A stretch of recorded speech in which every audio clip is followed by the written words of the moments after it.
Well, hello again from another episode of the Crotchety Old Men podcast. With me today in the studio is George Crumley, and of course, I guess I should always introduce myself too, shouldn't I, George? That's why we got subtitles. That's why we got subtitle. All right, I don't even see my subtitle, but anyway, No, I'm I put Gary. those on later.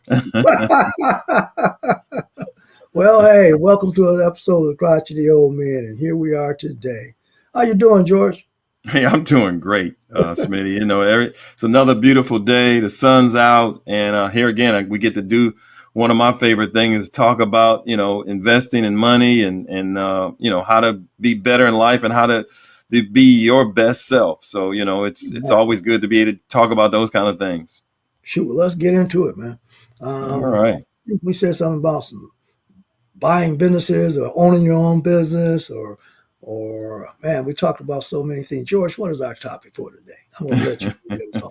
We're going to talk about black-owned business today, and how black-owned businesses are basically, making strides. Last year, black-owned businesses increased by 14.3%, which was probably the largest segment when you look at different segments as far as new businesses growth out of all the different segments. And I thought that in itself was worth talking about. That's something that we sometimes overlook is the number of black businesses out there. And sometimes, when people say black business, the first thing they think about is barbershops, hair salons, things of that nature. But there's a lot of businesses out there that are I should say a lot of different areas out there that are well represented by black businesses.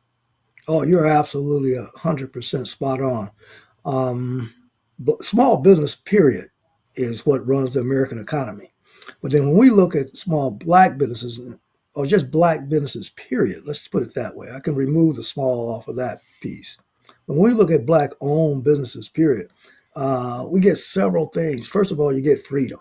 All right.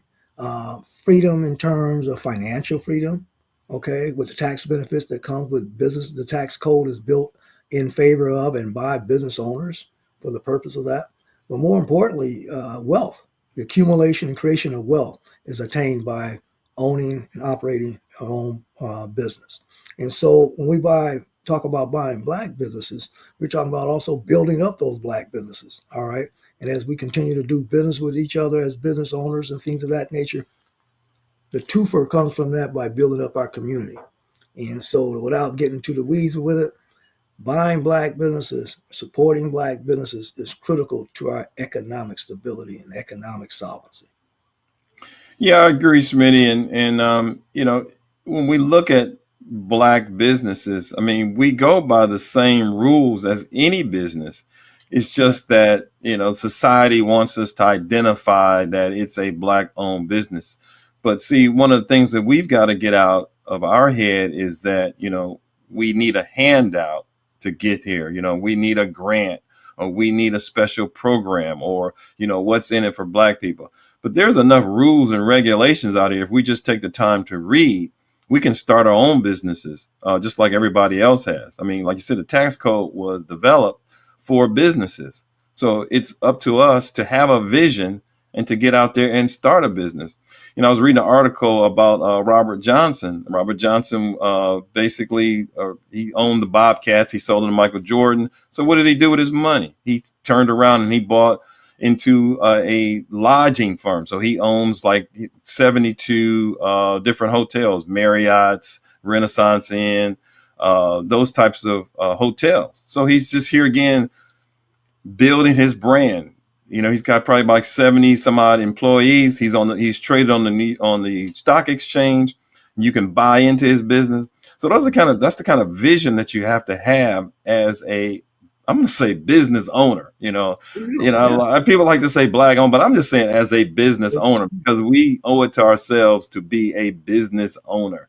The fact that I'm black just happens to be a fact. Okay. But That's it. I want to just be a business owner.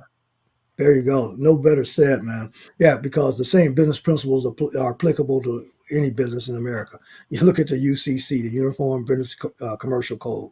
And so, but without even talking about tax codes and things like that, when we talk about building black businesses or building a business, period, you first of all have to change your mindset.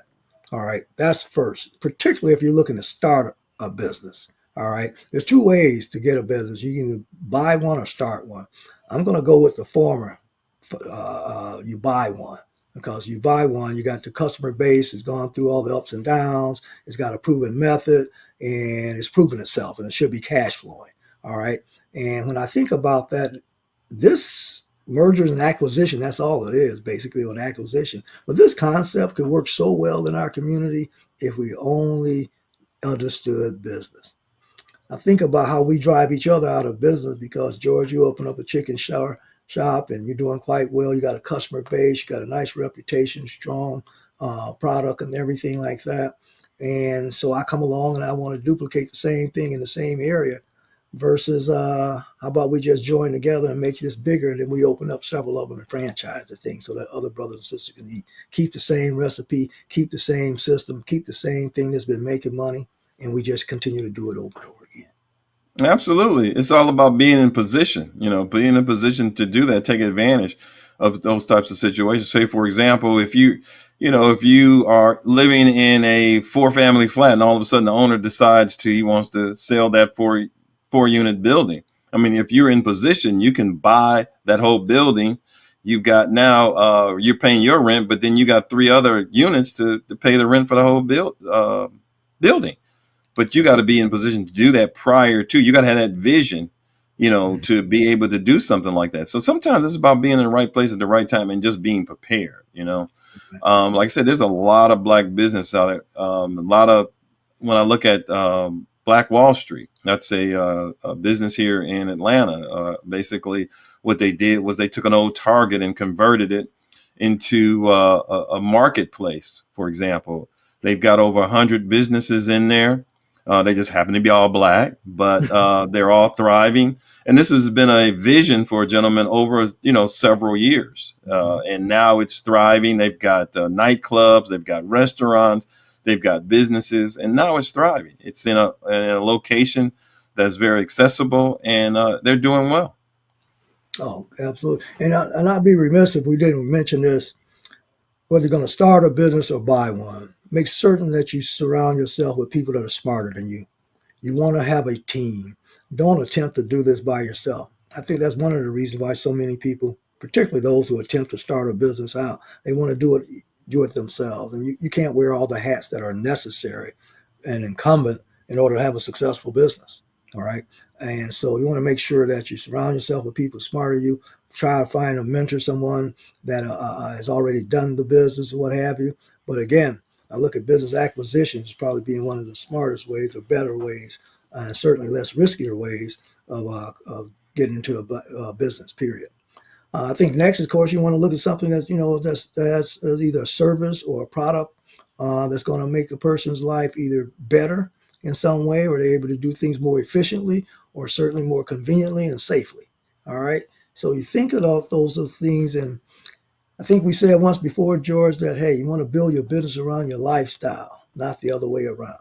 What are things that you believe in? What are the things that you're passionate about, and things of that nature?